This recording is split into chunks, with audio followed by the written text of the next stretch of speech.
안녕하세요. 저는 30살 싱글녀입니다. 저는 어릴 적 저보다 10살 많은 언니와 부모님과 함께 지방 소도시에서 살았어요. 저희 부모님이 저를 늦둥이로 낳으셔서 나이차가 많이 나는 언니가 저를 엄마처럼 돌봐줬어요. 어릴 때 분유 먹이기, 기저귀 갈기, 놀아주기는 언니의 담당이었다고 합니다. 저는 어려서부터 언니의 손길을 받고 자라서 그런지 언니에게 애착이 강했어요. 언니를 잘 따르는 동생이었죠. 그러다 제 나이 9살에 저희 부모님이 갑작스러운 교통사고로 세상을 떠나셨고, 언니는 고등학교를 졸업하자마자 20살에 저를 데리고 서울로 상경했어요. 언니는 일을 해도 서울에 가서 해야 돈도 더 많이 벌 수 있다며 저보고도 서울에 가서 공부하라고 했죠. 그렇게 부모님의 재산을 정리해서 서울에 자리를 잡았고 작은 새방에서 서울살이를 시작하게 되었습니다. 그때 제 나이가 10살이었네요. 언니는 서울로 이사 후 어느 작은 회사의 경리로 일을 하기 시작했어요. 저는 언니가 벌어오는 돈으로 먹고 입고 자고 학교도 다녔습니다. 언니가 26살이 되었을 때 지금의 형부를 만나 1년 연애 끝에 결혼을 했습니다. 형부는 제 눈에 완벽한 남자였어요. 성실하고 자상하고 언니에게 잘해주고 저에게도 참 잘해줬습니다. 저는 언니의 남자친구가 우리 형부가 된다는 사실만으로도 너무 좋았어요. 언니가 결혼한 후에도 저는 언니와 형부네 집에서 함께 살았죠. 언니와 함께 살던 집을 정리하고 형부와 돈을 모아 조금 더 큰 집으로 이사를 하게 되었어요. 그때 처음으로 제 방이 생겼는데 얼마나 행복하던지 지금도 그 기분이 잊혀지지가 않아요. 제가 중학교 시절 아주 잠깐의 방황하는 시기에도 형부가 있어서 삐뚤어지지 않고 바른 길로 나아갈 수 있었던 것 같아요. 시간이 흐를수록 우리 세 사람은 가족이라는 울타리에 서로 돈독한 사이가 되었죠. 특히 형부는 저에게 있어 친오빠이자 아버지 같은 사람이었어요. 언니는 저에게 엄마나 다름없었고요. 저는 정신적으로 두 사람을 무척 믿고 의지했습니다. 그렇게 시간이 흘러 저는 20대가 되었고 언니의 성화의 전문대를 졸업하게 되었어요. 사실 저는 공부에는 흥미가 없었는데 언니는 저에게 너만이라도 꼭 대학을 가라고 성하였죠. 본인은 상황이 안 돼서 대학을 다니지 못한 게 한이었나 봐요. 저는 그냥 고등학교를 졸업하고 언니처럼 격리로 취직하고 싶었는데 언니의 성화에 관광호텔학과에 입학하게 되었고 언니 덕분에 대학을 다니며 즐거운 청춘을 보내게 되었습니다. 대학을 졸업 후에 저도 빨리 돈을 벌어 그동안 절 키워준 언니에게 보답하고 싶었어요. 저는 대학을 졸업하자마자 호텔에 취업을 하게 되었고 처음 일하고 받은 월급은 모두 언니에게 갖다 주었습니다. 언니는 이내 눈물을 흘리며 저에게 그동안 예쁘고 바르게 잘 커줘서 고맙다며 이제 너 스스로 책임질 수 있는 사회인이 된 걸 축하한다고 했죠. 그 말에 저도 울컥해서 언니를 부둥켜 안고 울었어요. 고마움과 기쁨의 눈물이었습니다. 그러다 제 나이 25살이 되었을 때 형부가 한 남자를 소개시켜 주었어요. 사실 저는 소개팅할 마음이 없었는데 형부의 친구가 형부 지갑 속에 있는 제 사진을 보고는 저를 곧 좀 만나게 해달라고 부탁한 거였어요. 저도 형부의 부탁이라 흔쾌히 소개팅을 하게 되었죠. 그 자리에는 주선자인 형부와 저, 그리고 소개팅 남과 함께하게 되었습니다. 내가 우리 처제 엄청 아끼는 거 알지?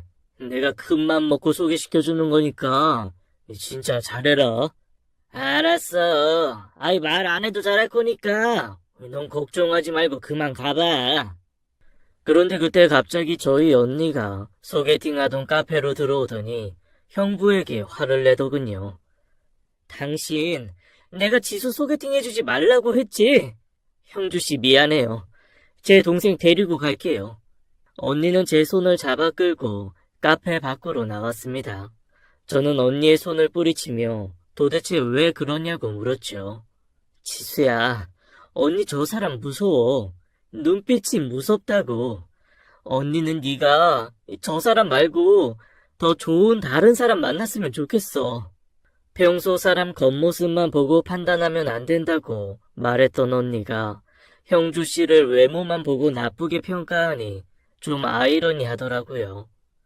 저는 언니에게 무섭게 생겼다는 이유로 만나지 말라는 건 너무한 거 아니냐고 말했죠.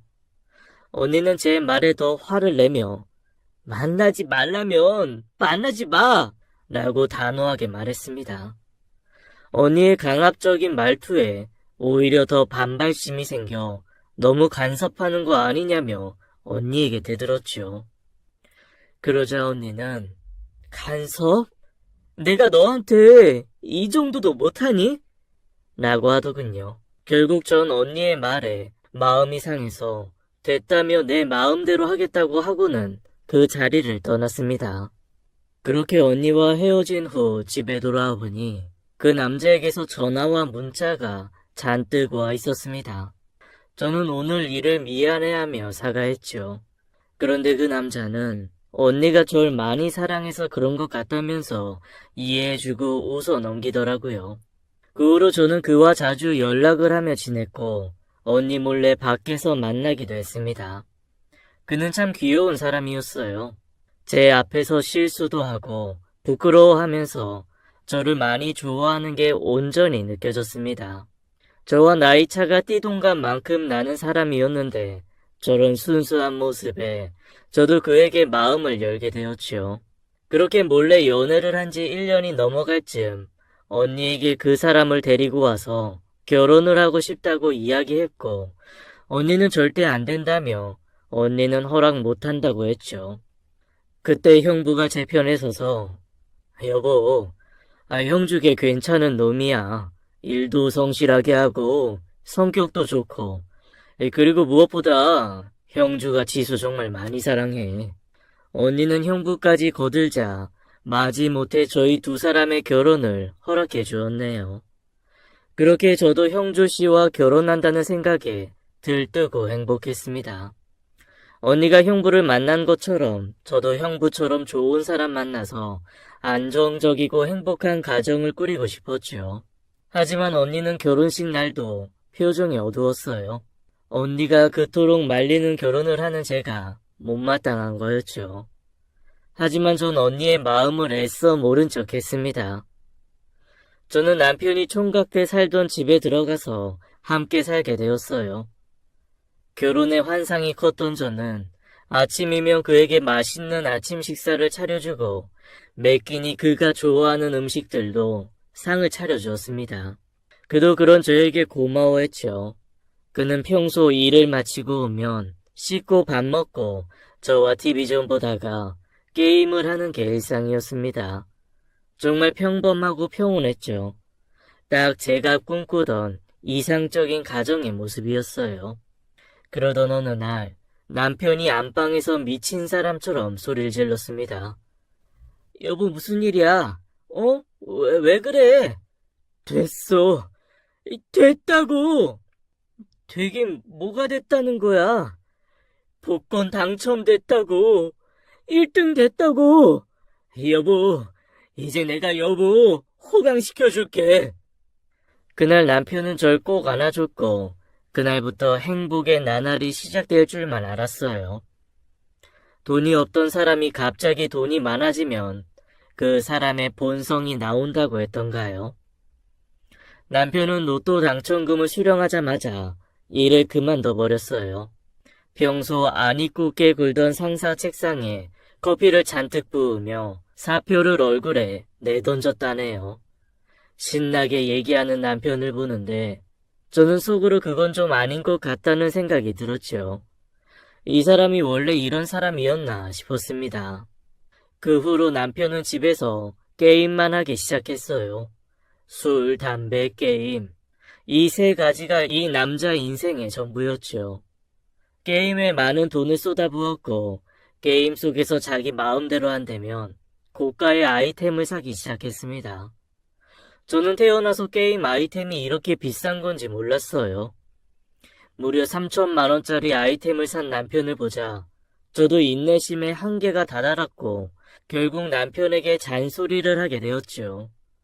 여보, 당신 해도 너무한 거 아니야? 이제 게임 좀 그만하고 정신 좀 차려. 당신 일 안 할 거야? 이제 취업할 회사도 알아봐야지. 언제까지 집에서 이렇게 빈둥거리면서 돈만 축내고 살 건데. 뭐? 빈둥? 돈만 축내? 이게 어디서 남편한테 정신을 차리라 말아야. 니까짓 게 뭐라도 되는 줄 알아? 야, 어디 감히 하늘 같은 남편이 게임 중이신데 초를 쳐? 저는 그날 처음으로 남편의 돌변한 눈빛을 보았고 남편에게 온몸을 맞아 정신을 놓아버렸습니다. 정신을 차린 후에도 남편에게 맞은 충격이 너무 커서 경찰에 신고할 생각도 못했어요. 저는 방에 쓰러진 채로 피를 흘리며 눈물만 흘렸습니다. 언니가 그렇게 말렸는데 내가 왜 언니 말을 안 들었을까 처음으로 후회가 되는 날이었어요. 다음날 남편은 백화점에서 쇼핑을 했는지 손에 쇼핑백을 잔뜩 들고 나타났죠. 저에게 미안하다며 세상 다정한 남자처럼 안아주고는 자기가 잘못했다고 무릎을 꿇고 빌더군요. 그러면서 소파 위에 당신 선물 사놨다고 한번 보라며 제 앞에 명품 가방이며 옷들을 꺼내어 보여주었습니다. 남편은 어제 자기가 술을 많이 마셔서 큰 실수한 것 같다며 용서를 빌었고 제가 용서해주기 전까지 절대로 일어나지 않겠다는 말에 저는 하는 수 없이 그를 용서해 주었네요. 하지만 한 번이 어렵지 다음부턴 쉽다는 말이 있죠. 그 후로 남편은 툭하면 자기 기분이 안 좋을 때마다 절 때렸습니다. 이제 일상에서 뺨 막는 것 정도는 아무것도 아닌 일이 되었죠. 일주일에 한 번 정도는 남편의 발에 배가 걷어차여 날아갔던 것 같아요. 남편에게 맞을 때마다 언니와 형부에게 달려갈까 생각했지만 언니에게 이렇게 사는 모습을 보여줄 수 없었습니다. 왜냐하면 언니가 알면 너무 속상해할 것 같았으니까요. 그렇게 하루하루 그를 참아내며 지냈습니다. 부부 관계도 그가 원할 때마다 해야 했고 저는 이 집에서 아내가 아닌 가정부와 성욕풀이 대상일 뿐이었습니다. 그러다 결혼한 지 1년 만에 임신한 걸 알게 되었고 남편에게도 이 사실을 말했습니다. 남편은 축하한다며 무척 좋아했어요. 저는 이대로 남편이 정신을 차리고 아빠로서 남편으로서 다시 좋은 사람으로 돌아오진 않을까 내심 기대를 했습니다. 하지만 이미 변해버린 남편은 늘 술과 담배에 쩔어 게임만 해댔고 임신한 제게 매질도 멈추지 않았어요. 임신 3개월이 되었을 무렵 남편이 무슨 바람이 불었는지 친정 언니네 놀러가자며 백화점에 들려 옷이랑 명품 가방을 사들고는 언니네 집으로 가게 되었네요. 남편은 평소 친정 언니에게 악감정을 갖고 있었어요. 친정 언니가 결혼 전부터 저와 남편의 만남 자체를 반대했고 결혼할 때도 호의적이지 않았으니까요. 그런 그가 갑자기 언니네 가자고 하니 싫을 이유가 없었습니다. 왜냐하면 그의 허락이 없으면 전 그동안 집 밖에 마음 편히 나온 적이 없었거든요. 언니를 만난 지도 정말 오래돼서 언니와 형부가 너무너무 보고 싶었죠. 저와 남편은 기분 좋게 쇼핑백을 한가득 손에 들고 언니네 방문했어요.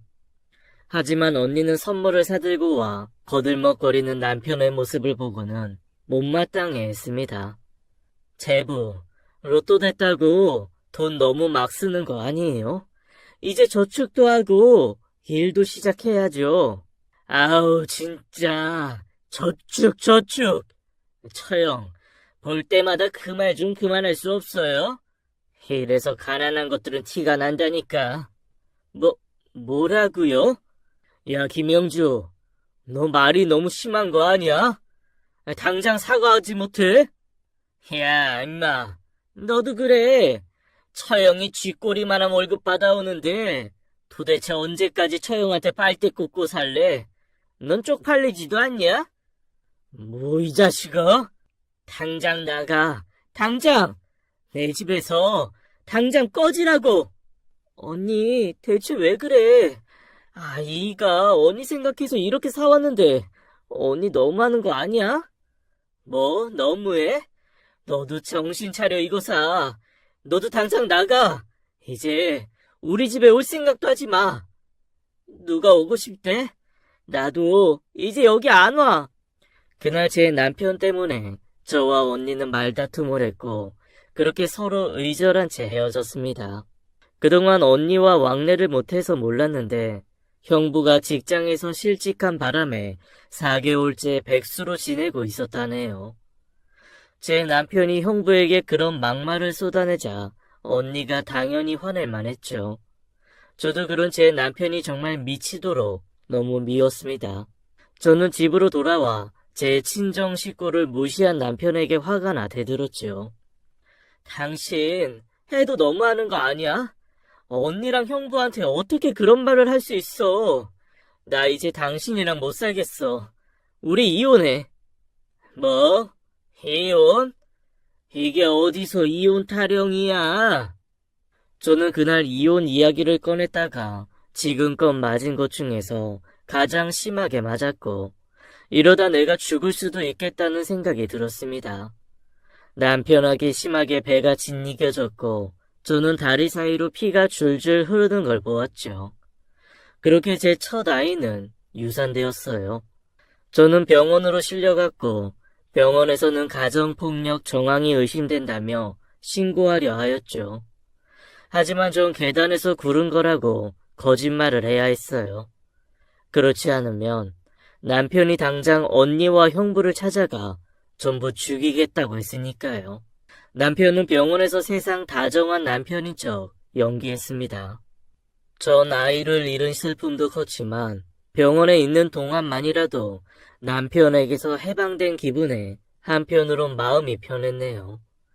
그렇게 며칠이 지나 퇴원을 했고 집으로 돌아와 똑같은 일상을 보냈습니다. 아직 몸을 다 추스리지도 못한 어느 날 아파서 누워있는 제게 남편이 담배를 사오라고 시키더군요. 저는 슈퍼에 갈 채비를 했고 남편이 화장실에 간 사이에 잽싸게 가방을 싸서 나왔습니다. 집에서 나와 도망을 치는데 혹시나 남편이 내가 짐 싸서 나간 걸 알아챘을까봐 가슴이 두근거렸어요. 뒤에 남편이 쫓아오는 건 아닌지 불안해하며 계속 뒤를 돌아보았고 집에서 어느 정도 멀어졌을 때쯤에서야 마음이 놓였습니다. 그런데 막상 집을 나오니 어디로 가야 할지 모르겠더군요. 제가 아는 곳이라곤 언니네뿐이었죠. 하지만 언니에게 이런 몰골을 보일 순 없었어요. 저는 형부에게 전화를 걸었습니다. 형부네 집 근처에서 형부를 만났고 형부는 멍든 제 얼굴을 보고는 울더군요. 이게 어떻게 된 거야? 그 자식이 이런 거야? 처제 내가 정말 미안해. 그런 놈인 줄도 모르고 내가. 형부는 절 안아주며 한참을 울었습니다. 지수야, 그러지 말고 우리 경찰에 신고하자. 형부, 그건 절대로 안 돼요. 그럼 그 사람이 진짜로 저 죽일지도 몰라요. 저 당분간만 지낼 곳 없을까요? 그럼 우리 집으로 가자. 그건 안 돼요. 언니가 저 이런 거 알면 언니 쓰러져요. 형부는 저에게 지갑에 있는 돈을 다 뺏어주고는 일단 모텔에서라도 지내고 있으라고 했습니다. 저는 그 돈으로 찜질방에 갔어요. 거기서 며칠을 지냈죠. 형부가 준 돈도 다 떨어져 갈 때쯤 형부에게서 연락이 왔습니다. 지수야, 언니 출장 갔어. 일주일간 집에 안 들어온다니까 우리 집으로 어서 와. 저는 언니 몰래 언니네 집으로 갔어요. 그리고 언니가 없는 동안만 그곳에서 지낼 생각이었습니다. 형부는 저에게 편히 쉬라며 안방을 내어주었죠. 저는 그동안 몸도 마음도 너무 지쳐 있었는지 침대에 눕자마자 잠이 들었습니다. 한참을 자고 일어나니 형부가 밥을 한 상 차려 내어주며 어서 먹으라고 했죠. 어제 돈이 다 떨어져서 쫄쫄 굶고 있던 저는 형부가 차려준 음식을 보자마자 허겁지겁 먹었습니다. 음식을 먹다 보니 처량한 내 신세가 슬퍼 눈물이 왈컥 쏟아졌어요. 형부도 저를 달래주다가 안쓰러워하는 마음에 눈물을 흘리더군요. 그날 형부와 함께 부둥켜 안고 엉엉 울었네요. 형부네 머문 지 5일째 되던 날 집으로 남편이 찾아왔더군요. 저는 재빨리 베란다 창고에 숨었어요. 남편은 제 이름을 부르며 집으로 들어왔고 여기저기 뒤지기 시작했죠. 형부는 지수를 왜 여기서 찾냐며 당장 나가라고 소리쳤고 너 같은 친구 둔 적 없다고 다시는 우리 집에 오지 말라며 남편을 쫓아냈습니다. 저는 두근거리는 심장을 진정시키고 창고에서 나왔네요. 형부는 제가 아무래도 여기 계속 있으면 형주가 또다시 찾아올지 모른다며 다른 곳으로 가자고 했습니다. 그렇게 형부 차를 타고 도착한 곳은 다름 아닌 형부의 본가였어요. 형부의 아버지께서 혼자 살고 계셨고 절 그곳에 사정 얘기를 한 후에 맡기게 되었어요. 그렇게 이곳에서 일주일 정도 지냈을 때 제가 샤워를 마치고 욕실을 나오는데 그곳에 언니가 서 있었습니다. 저는 너무 깜짝 놀라 심장이 멎는 줄 알았네요. 언니는 언니의 시아버지께 반찬을 해서 갖다 주러 온 거였죠.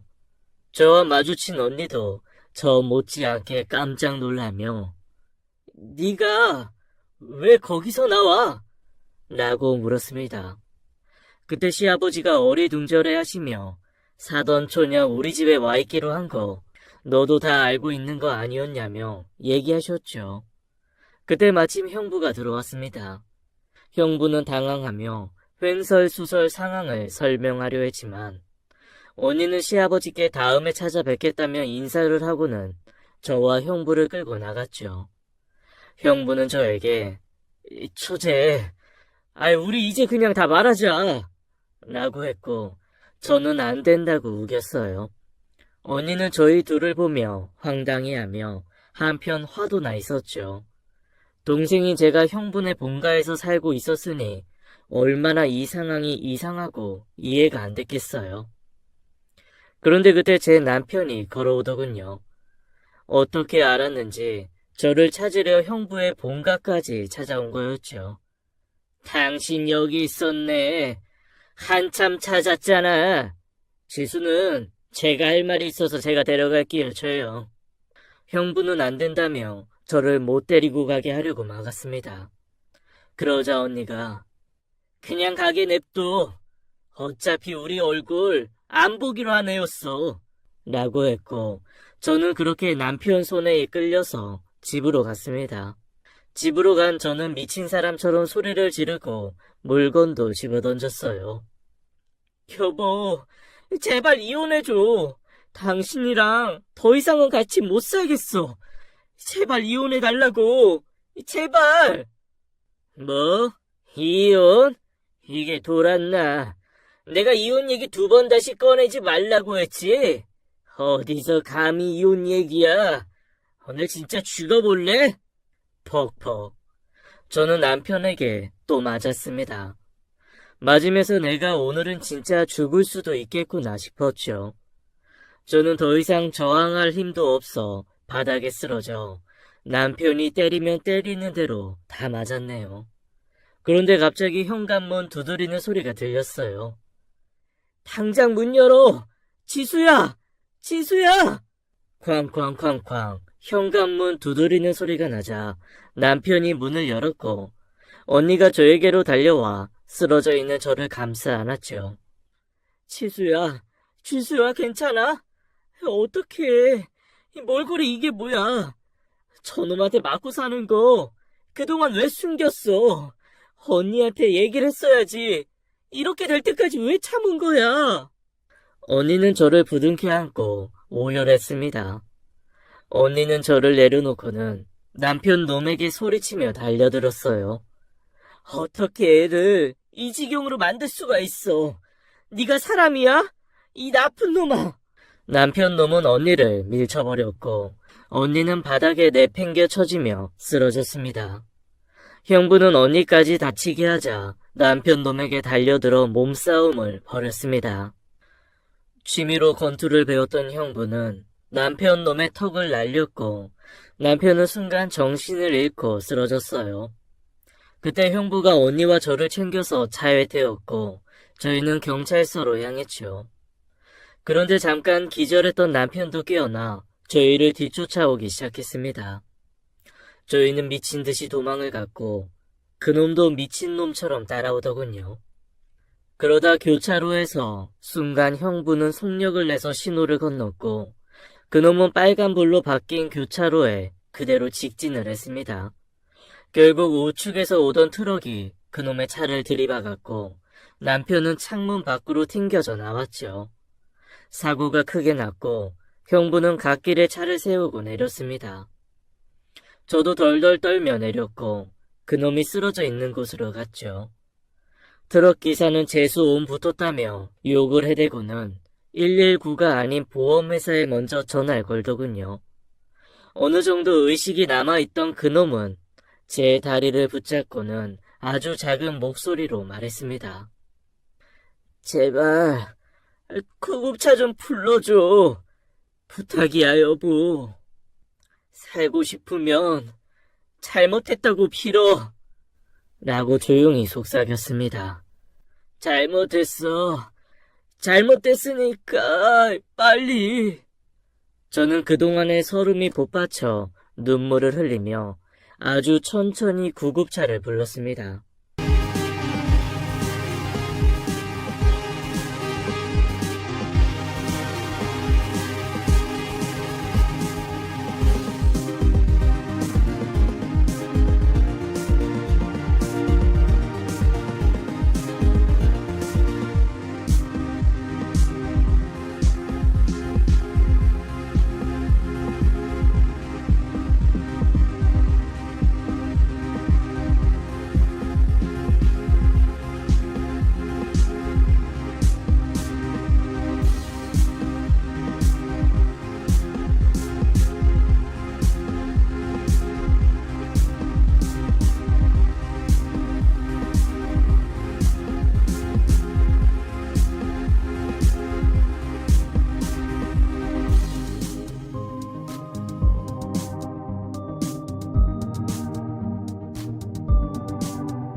경찰과 구급차가 와서 형부는 경찰에게 사고 경위를 진술했고 저는 그놈과 함께 구급차를 타고 병원으로 갔습니다. 그놈은 목 척추뼈, 아래턱, 코뼈, 갈비뼈가 골절되고 허리 척추도 손상되어 결국 사지가 마비되었죠. 그놈은 자가 호흡만 가능한 상태가 되었습니다. 나를 그렇게 괴롭히던 놈이 이제는 스스로 먹지도 싸지도 못하는 상태가 된 거죠. 저는 병원에서 열심히 내조를 하며 남편 곁을 지켰습니다. 그리고 매일 밤 남편에게 속삭였어요. 여보, 빨리 죽어. 남편이 제게 했던 것처럼 남들이 볼 땐 전 천사 같은 아내였죠. 이게 제가 하는 처음이자 마지막 복수였어요. 그렇게 남편은 2주일을 못 버티고 결국 내사 판정을 받아 저 세상으로 갔습니다. 남편의 장례식을 치르는데 남편을 찾아오는 친구가 한 명도 없었어요. 형부 말에 의하면 남편이 로또가 당첨된 후 주변 친구들을 무시했고 친구들 사이에 남편의 험담이 돌았다고 했습니다. 부모 형제도 없던 남편이었기에 장례식장은 정말 쓸쓸하게 지나갔네요. 장례식이 끝나고 집안을 정리하기 시작했습니다. 좋은 기억보다는 무서운 기억이 많았던 집에서 더 이상 하루도 있고 싶지 않아서 집을 팔았어요. 그리고 상속받은 재산으로 언니네와 같은 아파트, 같은 동으로 이사를 했습니다. 집은 좁지만 언제나 행복했고 마음 편했던 곳으로 왔죠. 저는 언니와 형부와 함께 왕래하며 다시 제 삶을 찾아가고 있는 중입니다. 이사를 하고 남은 자금으로는 형부와 함께 카페를 오픈했어요. 지금은 카페를 운영하며 제 2의 인생을 살고 있습니다. 형부는 바리스타 자격증을 따서 커피를 만들고 전 경영학 관련 도서를 읽으며 카페 운영을 돕고 있네요. 지금은 솔로의 삶을 즐기면서 행복한 시간을 보내고 있답니다. 이제 남자분은 눈이 생길 때까지 결혼 생각은 하지 않기로 했네요. 아니 어쩌면 평생 혼자 살지도 모르겠어요. 돈이 없으면 본성을 숨기고 돈이 많으면 사람의 본성이 나온다는 말이 있던데 제 남편이 딱 그 짝이었습니다. 제 이야기는 여기까지입니다. 긴 글 들어주셔서 감사합니다.